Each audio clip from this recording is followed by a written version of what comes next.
Hello everyone, and welcome to the Curious Mind podcast. My name is Gabriel Ellis. I'm a psychotherapist and Buddhist scholar, and in this podcast I take deep dives into complex psychological topics that affect our well-being in general. Today I would like to provide an introduction to meditation, not in the sense that I would give you a meditation instruction or do a guided meditation. There are plenty of apps, audio tapes, and YouTube videos for that anyway. I rather want to discuss what meditation is all about, to provide some historical context, and to show some of the logic behind it all.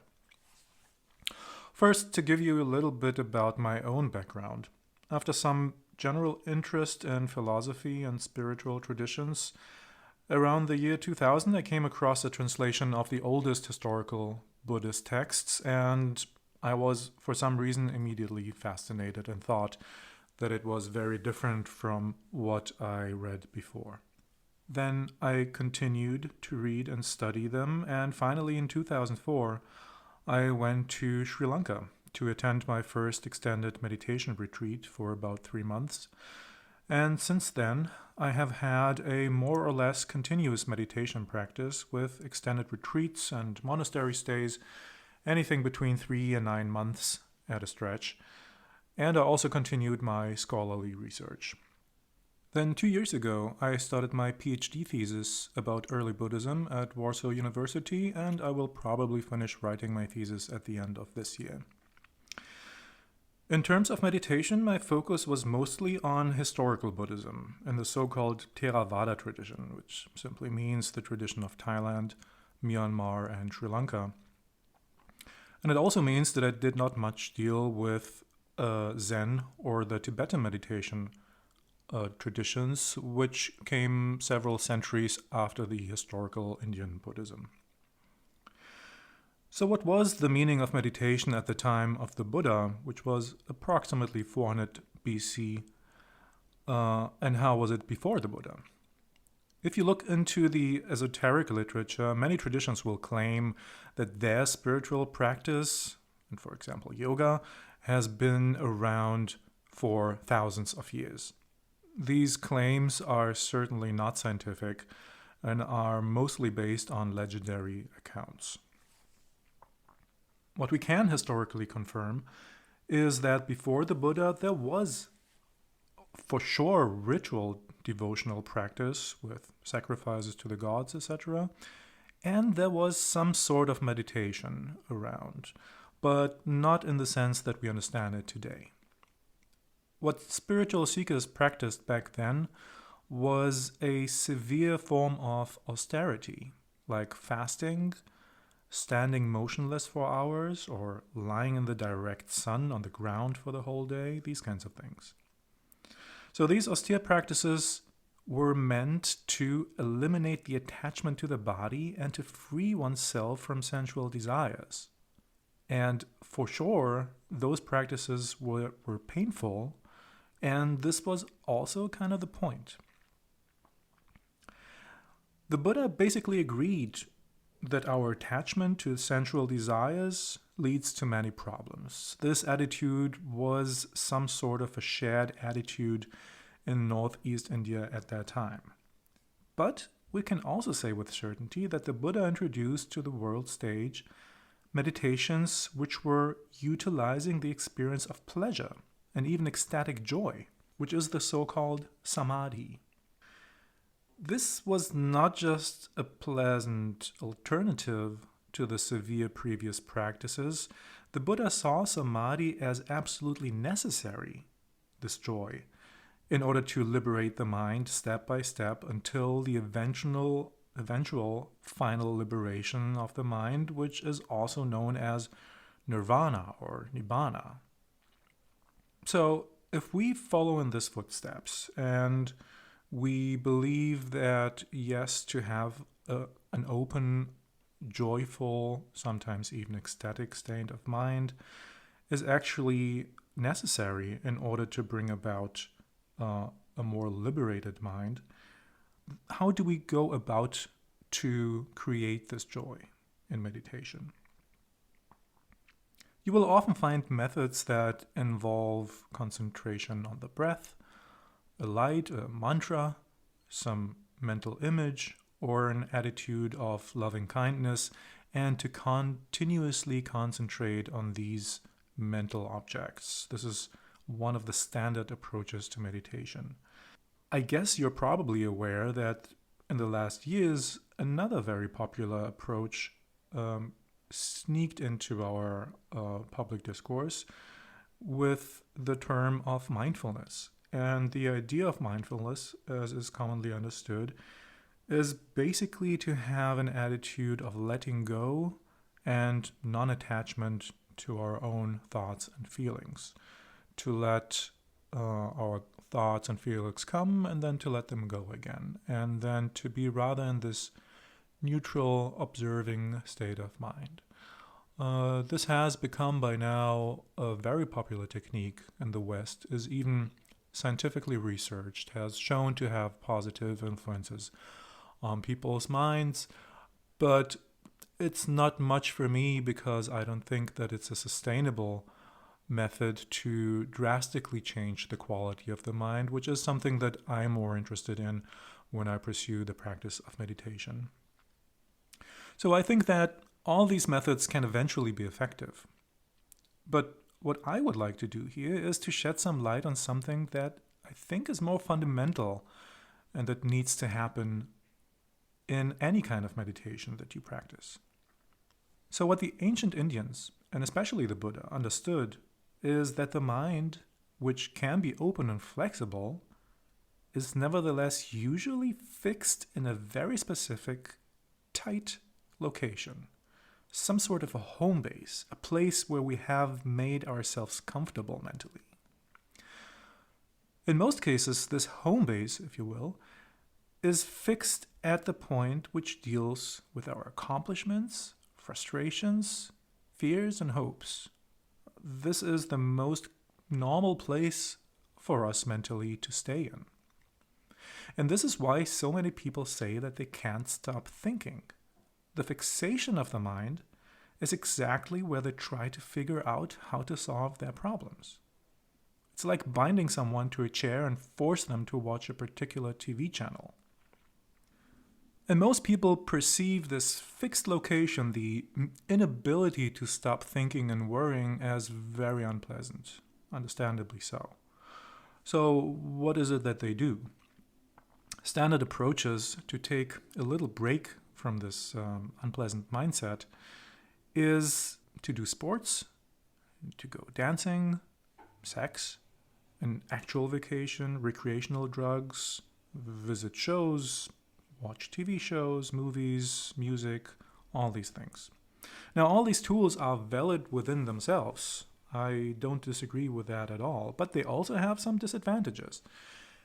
They are relatively close to the fixation point that I'm trying to escape, which means that the mind can go back to this fixed, bound state relatively quickly. Those points are not far away from each other.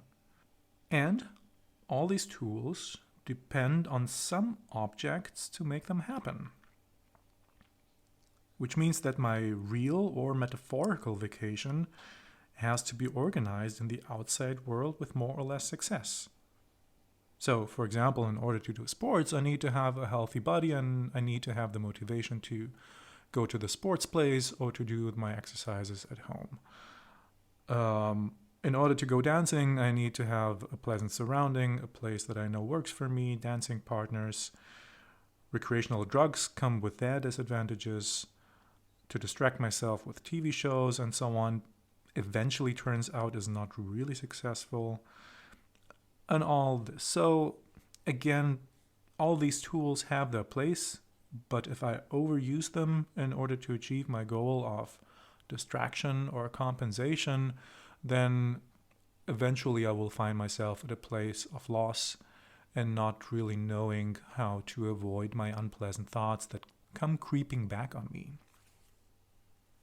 So what is necessary is that while I'm doing my concentration or mindfulness exercises, I'm very aware that I have to move my whole mental home base to another location, not just the momentary concentration.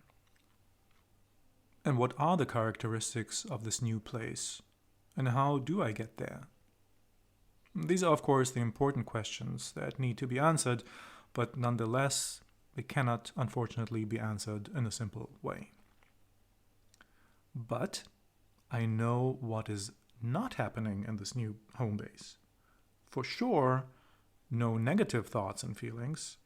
And for sure, this new Samadhi home base is not a war zone. It's free from friction.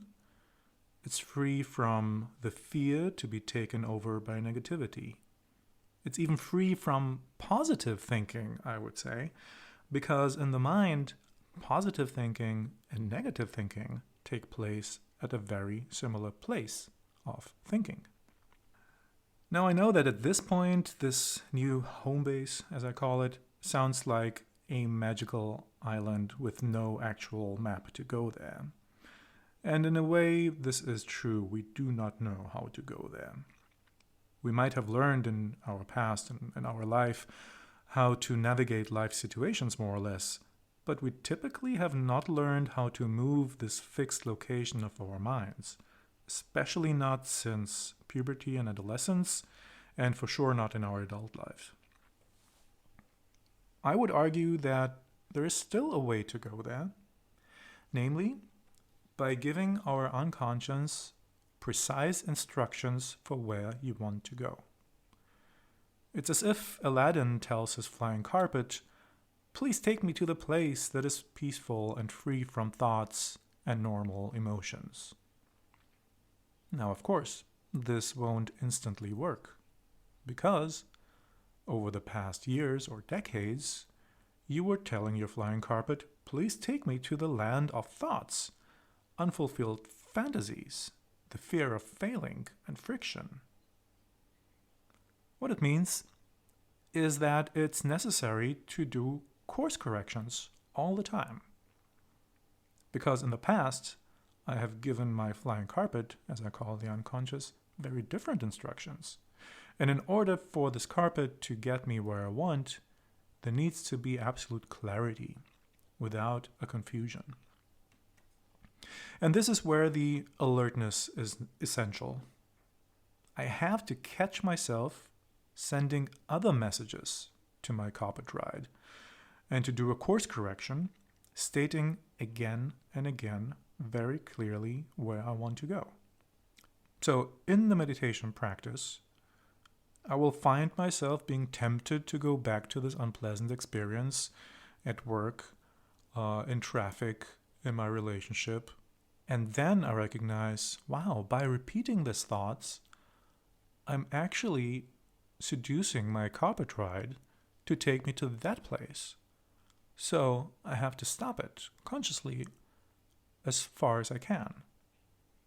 Not in a brutal way, but more with the understanding that as much as I let these thoughts happen and I agree with their flow, my ride will go in that direction. And since I'm aiming at a very different point, I cannot be really interested in those thoughts and in the content of them. I cannot be interested in thoughts at all. So I would say the right attitude in meditation when thoughts come up is not to start to struggle with the thoughts and if they're valid or not, if they're positive or not. Because again, also positive thoughts are very close to the place where negative thoughts take place. I think the right position is to take the value away from any kind of considerations. So the only thing that interests me when I find myself thinking is that I'm thinking again, wrong place. Please take me to the place of peace where no thoughts are happening. Now, everyone who has a little bit of experience with meditation will recognize the implications. Of course, I need to have, for example, a gentle attitude towards myself doing this. How else would I expect my flying carpet to take me to a new peaceful place if I consciously indulge an overcritical and even resentful attitude towards myself? If I have made myself comfortable living in a self-critical home, I cannot expect my unconscious to take me somewhere else. Because my comfort, my thoughts, my indulgence in the thoughts, is giving my unconscious a precise direction where I want to be. And if I have made myself comfortable in these self-critical places, in those worrying and annoyed places, then my unconscious will have no reason to take me anywhere else. So the first step would be to become uncomfortable at the self-critical home, doubting that this is where I'm supposed to be, and by developing an accepting, benevolent, general attitude towards myself and my world. And this is how ideally a personal development, an ethical development, and meditation would go hand in hand. By continuously becoming more comfortable at a new mental place, a new mental home base of mental peace, and making myself uncomfortable at my habitual mental place of overthinking, worries, and self-criticism. This last part, the making myself uncomfortable in my habitual places, means again that I'm not struggling with the thoughts. When I find myself blaming myself, feeling guilty, feeling remorse, all these things, worrying about the future and so on, then when I'm in meditation mode, I'm not starting to solve this problem and trying to push these thoughts aside, to manage them somehow, to somehow make them positive. What I realize is that I'm having these repetitive thoughts means that I have made myself very comfortable in this position for whatever purpose, for whatever reason. And that, I realize, has to stop. I don't want to be a person where thoughts like these come up automatically, because it shows that I am in the wrong, unhealthy mental place. And the consequence of this is not that I reject individual thoughts and hope for other thoughts to replace them, because this is just an expression of friction. This is just an expression of struggle, which is again exactly the place where I am and where I don't want to be. So I cannot do that. The only thing that I do is to realize I'm at a wrong place. I really want to be in a more peaceful place. And then a gentle request to the unconscious, please take me there. Take me to a place of peace. Take me to a place of less friction. Now, if you want some sort of a mantra, this is what I would repeat to my unconscious if it comes from a place of sincerity, not as a tool and not as a technique. If it comes from a place of sincerity, this will lead to an unconscious being convinced and being clear about where it should go, and it will take me there. As I said in the beginning, this is not really a meditation instruction, but more a perspective on which attitude is necessary while you're doing whatever meditation practice you do. If I have this right attitude, if I keep in mind that whatever meditation I'm doing as a subtext, I need to communicate to my unconscious to take me to a completely new place, not just a short vacation, but that I need to rebuild my mental home base somewhere else, then I think there is a real chance for the meditation to be fruitful and at least to go in the right direction. That's it for today. Thanks everyone for listening. Feel free to leave a comment, and if you enjoyed it, tune in to another episode on this channel. Below you can also find a link to my website, elliscounseling.com, and my Facebook page, Ellis Counseling and Psychotherapy, where you can contact me for online therapy or counseling sessions.